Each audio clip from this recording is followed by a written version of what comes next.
រុនសួស្តីបងប្អូនថ្ងៃនេះសូមណែនាំ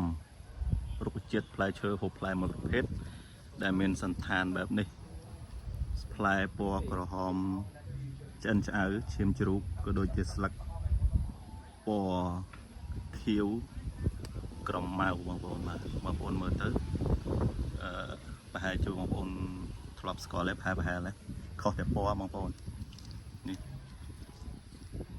មើលទម្រង់អីបងប្អូនអាចដឹងថាប្រហាក់ប្រហែលទៅនឹងផ្លែអីទេបាទនេះគឺជាផ្លែមៀន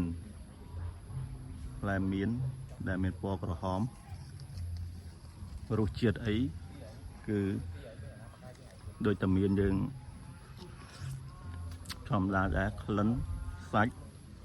សម្បកទ្រង់ទ្រាយដូចគ្នាអ្វីដែលខុសគឺថាខុសទៅលើពណ៌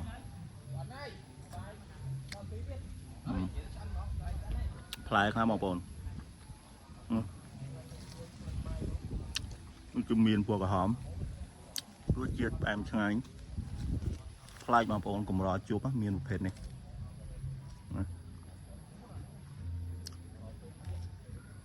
ដើមទូចឲ្យទេប៉ុន្តែផ្លែច្រើននេះប្រភេទវាសន្តានដើមបែបនេះនេះបងប្អូនស្ថានភាពមានពណ៌ក្រហមមើលគៀកនេះបងប្អូនមួយចំនួនគាត់ប្រហែលជាមិនដែលបានដឹងមួយចំនួនធំមិនដែលបានដឹងមិនដែលបានស្គាល់ទេមានអំបោប្រភេទនេះនៅដីនៅចង្ការយើងដាំបាននៅខាង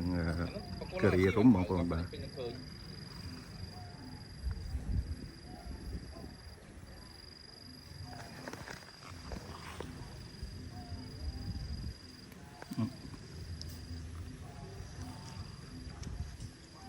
លើតោះសាបកឲ្យបងប្អូនមើល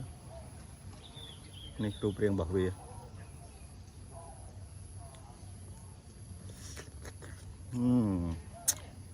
ផ្អែមឆ្ងាញ់បងប្អូនបងប្អូនមើលអានេះវាដូចផ្លែអីគេមើលគៀកណាវាជាផ្អែម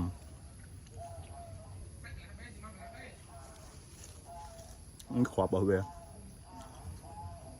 ផ្លែមៀនបងប្អូននេះផ្លែមៀនបងប្អូនដែលឃើញទេពីមុនមក